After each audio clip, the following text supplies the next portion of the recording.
Iya. atas segala amal yang kita sudah lakukan, kemudian cara menjadi kasih Tuhan, Iya. sedangkan Tuhan saja tidak pernah nampak dalam diri kita. Dan yang terakhir, Melepas pamrih. iya, kemudian tentang Begini, ketika kita memberikan uang iya, kepada seorang perempuan, dan perempuan itu dengan sadar bahwa pemberian uang ini dibalik itu pasti ada maunya, iya kan? Apa maunya? Ingin menciumnya. Ketika tidak dikasih menciumnya, kecewa nggak yang memberinya? kecewa. Itulah bahwa adanya pamrih ini merupakan satu ganjalan, satu hambatan ya untuk memuluskan cinta itu. Adanya pamrih itu menjadi ganjalan, sesuatu yang sangat tidak elok ketika kita bercinta ada pamrih. Begitu ketahuan, kenapa engkau mencintaiku? Karena engkau ingin jabatan, karena aku lagi jadi sang penguasa. Cinta itu menjadi hambar. Itu jadi sifat pamrih itu adalah merusak cita rasa, merusak perasaan kita sendiri.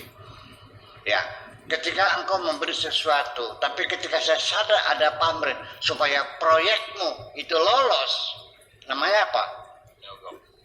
Nyogok atau suap, korupsi bukan? Nah, itulah jangan sampai terjadi dalam percintaan kita dengan Tuhan. Jangan sampai ada korupsi di dalamnya. Yaitu pamrih itu adalah salah satu fenomena dari tidak korupsi, ada pamrih, ada tujuan.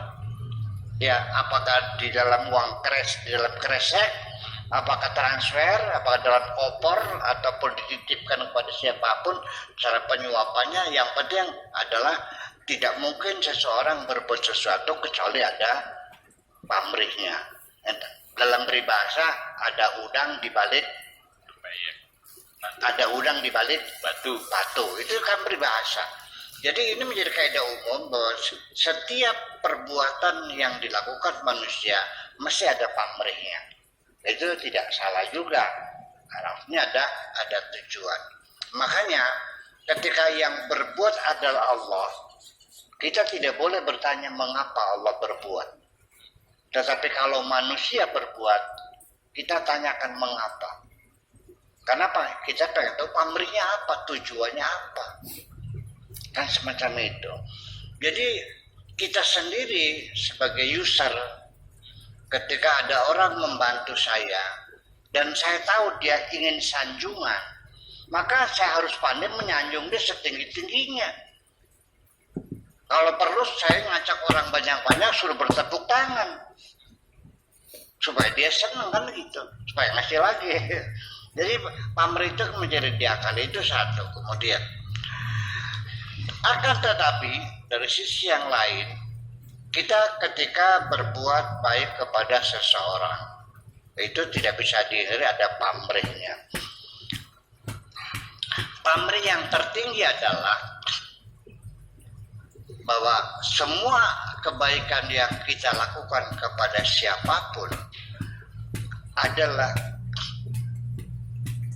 ibtigha mardatillah liwajhillah, semata-mata karena wajah Allah.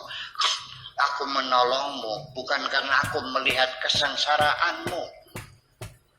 Aku menolongmu bukan melihat kedekatanmu dengan diriku. Aku menolongmu bukan karena kecantikanmu. Aku menolongmu adalah karena wajah Allah semata-mata. Inna salati wa nusuki wa mahyaya wa mamati lillahi rabbil alamin. Semuanya hidupku dan matiku hanya untuk Allah semuanya. Itu pamrih yang dibenarkan hanya untuk mendapatkan ridha Allah.